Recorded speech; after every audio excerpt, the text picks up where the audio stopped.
Hey guys, Camfrey15 back at it with another video for you guys, and I'm back with another Heavenly Delusions episode review for you guys. As I really continue. What the F am I watching with this show? Because oh my goodness, this show is absolutely insane with what we're getting in this. Only 3 episodes in, you know, so I don't know where next week's episode is gonna go, especially with the freaking kids line, the kids scene where the girl that looks like freaking Froppy from My Hero Academia is like, "You want to see babies? I've seen babies with no faces," and you're just like, and I'm just watching this as I'm watching the post-credit scene, and I'm just like, huh? I'm like, oh no, this does not sound good. This does not sound good at all. And I don't know what we're going to be seeing next week with this no-looking face baby, but this ain't right. This ain't cool. It also doesn't help the fact that apparently the fish with human arms is actually a thing too. You know, we see the kid with, like, I think episode 1, he was drawing that. Oh, lo and behold, end of the episode, we see the fish with human arms. Yes, that makes sense, because what is going on in this story, man? I don't know, dude. This show continues to get freaking better, man. The more I watch, the more I watch. The more I watch, the more I'm loving what this show is giving me, man. Again, if you saw my Oshi no Ko episode review, which that was a great episode, and you want to get my thoughts on that episode, please go check that out. You know, it's funny because, you know, it was Oshi no Ko, then Heavenly Delusions, and then it's My Home Hero is my top 3 favorite anime for spring of anime 2023 right now, with everything that's going on there. Right now, I still have to say Oshi no Ko for this week is probably right now the best. Heavenly Delusions is definitely a second. I'll see how My Home Hero is this week. But, you know, this week's episode, man, was absolutely pretty crazy with what we get.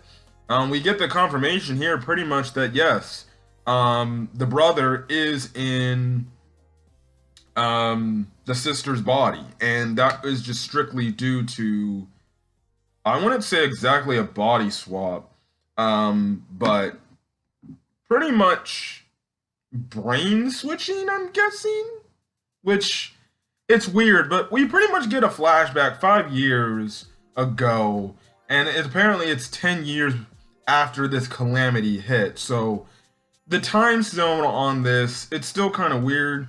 Again, we don't know if the kids stuff is taking place present day or past or whatever, but again, you know, the area of this world, it's still freaking like all destroyed and everything. There's man-eaters and things like that, so that's kind of the thing. And now we see pretty much the brother and sister Kiriko and her brother Haruki, and it seems like they have a pretty close relationship. You know, they both deeply care about each other. It's nice. We see that Kiriko obviously is a kart racer, and pretty much a pretty good one at best, but we obviously see how Haruki, he's kind of the kid or the boy that gets himself into trouble a lot and is getting involved in things that he probably shouldn't be getting into, but obviously he has this guy he looks up to, and this guy named Robin. Obviously we know that's one of the people the dude's looking for in his sister's body. Be kind of that person that's like kind of his protector slash like role model, I guess, the guy he looks up to, which is pretty cool. But then you obviously see like the doctor character, where you get the foreshadowing like, I don't think your sister should be like messing around with the doctor, you know, I don't think he's a good influence or something like that, which it's very interesting. And just seeing the flashback, it's when this is an anime flashback when it's happy. These anime flashbacks typically be depressing, dark, and freaking tragic. And that's what this backstory was, a tragic backstory. You know, we kind of see like how our boy pretty much wants to take on these man-eaters, but obviously Robin doesn't like him doing that. And then obviously the day of one of his sister's races he goes to go watch, there was a man-eater that was practically kind of cloaking itself. It's invisible. He ends up seeing it. And because, of course, I want to go protect my sister, I'm going to take my freaking crossbow with, like, a little tiny nail. Or I wouldn't say a nail, kind of like a little tiny bolt, pretty much, will do some damage. And then he's obviously shocked, like, oh, when he fires it, it did absolutely no damage. I'm like, well, of course it did no damage. It's a gigantic creature compared to a tiny little bolt. That's like throwing a penny at me in the face, pretty much. It may sting a bit, but geez, I'm like, what the hell is this? That's the best you got? You know, that scene was obviously kind of sad and disturbing along its own. And then the guy, the kid, he should have just ran away at that point in time. Now, maybe the man-eater chases after him, but regardless, he should have just ran away. The moment you see that, if it was me, I'd have been like, yeah, I'm getting the hell out of here, bro. Personally, first, if I were to even see that thing, I would even mess with that. I understand, but geez, at least you could have got in the way. And the part is, it was right before the race started. And the thing is, he could have just got in front of the race and said, there's a man-eater in the arcade. He literally is standing off, like, to the side. Like, there's a man-eater in the arcade, you can't stop the race. And I'm like, nobody's gonna hear you. And you stand in front of him and say, there's a man-eater in front, you can't do nothing. Which, it's absolutely crazy within itself, but, you know, the way that this man-eater pretty much kills the brother was absolutely kind of disturbing, just from the fact that he tries to stupidly go up there and try to stab it in the face, and of course, it starts absorbing him and then starting to eat him. So by the time the sister turns the corner and it's like, oh, I see the man-eater, there's a man-eater, freaking go get help so he can be killed. And the next thing you know, she had to see the worst, where obviously the man-eater turns around and she sees her brother's lifeless body pretty much there. She does what she does to try to save the brother and pulls the brother out, but it's already too late. Like, the dude's arms, legs, torso pretty much is all gone. She's right there crying and everything, and all of a sudden we hear a gunshot and it cuts to black. And next thing you know, we see like this freaking, what is it? We see this operation being done, and next thing you know, dude wakes up in his sister's body and he's freaking out. Now the thing is, the other people within this hospital don't believe him. They think it's actually Kiriko, the sister, and she's just having a panic attack because her brother died. But in reality, we know, no, it's the brother inside the sister, because you see the freaking stitches and everything over her head, or over his head, pretty much. Well, her in her body. You get what I mean. It's too damn confusing. But regardless, you see the freaking stitches. So clearly, this doctor must have did something where he opened up the brain, took somehow the brother's brain out, and put it in the sister's body. And my only guess is the sister's brain is in the brother's body. So that would mean the brother might still be somewhat alive, I'm guessing.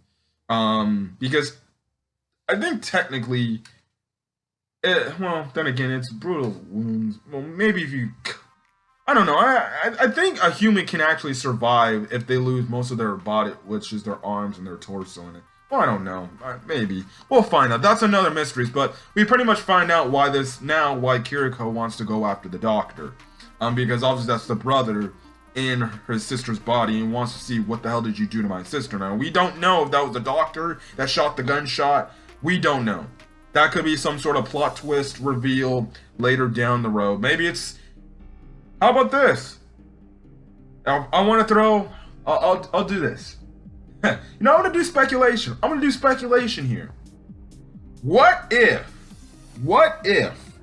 plot twist theory, last bit of episodes, what if Robin and the doctor are working together? And in reality, the one that shot Kiriko was Robin. That's my prediction. I'm honestly, I've watched enough anime to see that there are twists and turns where you don't expect. I feel like this would be the perfect moment where you subvert the audience's expectations. You subvert our main character, Kiriko's, or Haruki's expectations now. From the standpoint, like, well, it can't be Robin, because, after, he is admitted from the hospital, pretty much everybody's just gone. The people from the orphanage are gone, Robin's gone, the doctor's gone. They specify like, well, he might be dead or something like that, but my guess is this. It's Robin that shot Kiriko, and he was working alongside the doctor, and is this some sort of weird testing, and maybe he was the person that started this whole little kids orphanage of making almost a god super people. I don't know, but that's my prediction. I feel like it was Robin that pulled the trigger and shot Kiriko. We'll find out what happens. I don't know, but we'll see. We will see. But anyways, heck, the man-eater was still pretty much alive, so maybe the gunshot was targeted at the man-eater. I don't know. Who knows? I guess we'll find out as the weeks go on, but Jesus, man. I found it funny how our boy, he still is looking at Kiriko, even though knowing it's a dude, really, and he's like, pretty much, he doesn't freaking care at this point. He's like, but it doesn't matter. And it's funny because he's like, what about the guy? And obviously, you know, Haruki inside Kiriko's body is like, well, I really look up to the guy. I admire him. And he's like, what? So, I don't know if they're going with a whole angle of, I don't know, a whole boy-on-boy type of thing, even though the boy's in a girl's body.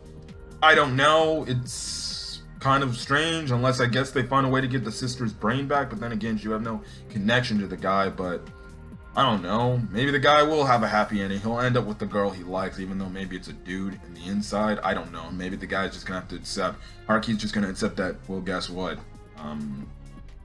He's a girl now. Now, she pretty much does say like, well, you're pretty good looking, dude, but hey, you have to probably find another girl, so you're too bad you're lost. I don't know.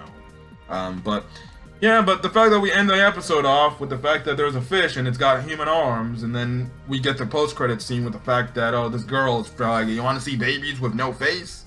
I don't know what's going on here, but Heavenly Delusions continues to get a lot more batshit crazy, and I'm looking forward to seeing where the series goes. But if you guys like the video, leave a like, put in the comment section your thoughts on this week's episode of Heavenly Delusions, as well as hit that subscribe button if you want to get more anime content from any other Spring Anime 2023 or other stuff that I upload to the channel. So then guys, stay safe out there and have a great rest of your day. Peace.